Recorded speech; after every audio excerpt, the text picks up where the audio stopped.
नमस्कार, good morning सगळ्यांना. आणि सकाळी मी एकटीच असते, तर मला वॉशरूम वगैरे यूज करायचं असते, तर याला मला थोडा वेळ फोन द्यावाच लागतो. त्यानंतर बाहेर गेली तर बघितलं की माझ्या स्पायडर प्लांटला जे आहे ते नवीन पानं आलेले आहे.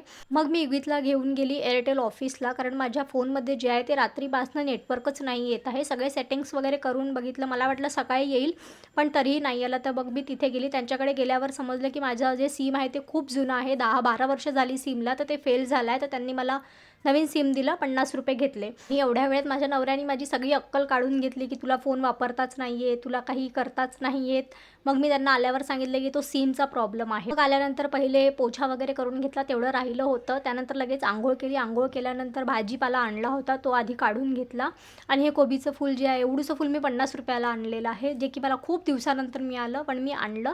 त्यानंतर सगळं सामान जे आहे ते फ्रीजमध्ये ठेवून घेतलं व्यवस्थित. नंतर आता स्वयंपाक करते म्हटलं, कारण यांना संध्याकाळी ऑफिसला जायचं असते, तर टिफिन द्यायचा असते. पण माझ्या नवऱ्याने फरमाईश केली की मला आलू पोंगा खायचा आहे. तर मग मी तो बनवायला घेतला. तेवढ्यातच युगी उठला झोपून आणि तो खूप रडत होता की मला मम्माजवळच जायचं आहे, राहायचं आहे. मग त्याला घेतलं, त्याला बसवलं थोडा वेळ. मग त्याला मखाने खायला दिले. ते खात खात तो तिथे बसला आणि मी माझं काम करत होती.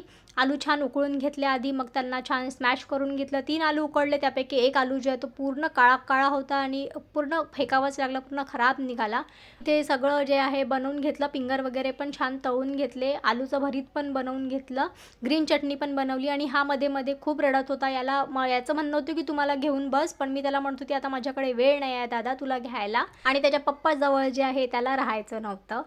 मग असं त्याला घेऊनच मी सगळं केलं. एवढं सगळं केल्यानंतर माझ्या नवऱ्याला आलू पोंग्यासोबत चिंचेची सुद्धा चटणी पाहिजे होती. ते हे नवीनच, म्हणजे मी आतापर्यंत जिथे आलू पोंगा खाल्लेला आहे तिथे मला तर कधी चिंचेची चटणी भेटली नाही, पण त्यांना खायचीच होती. त्याच्यासाठी आमचा खूप वादविवाद झाला.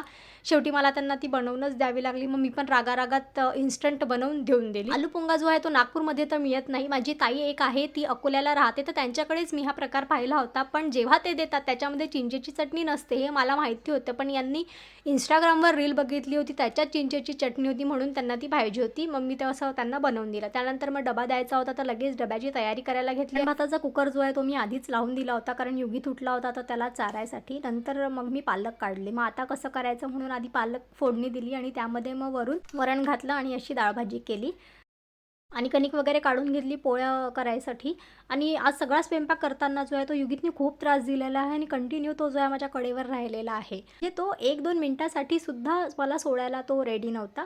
मग मी त्याला ओट्यावरच बसवून जे आहे ते सगळं काम केलं. काही वेळ अंगावर, काही वेळ ओट्यावर, आणि त्यानंतर पोळ्या करत होती. तेव्हाही तो माझ्या खालीच अवतीभोवतीच खेळत होता पूर्ण वेळ. सो असा गेला आजचा माझा दिवस. बाय.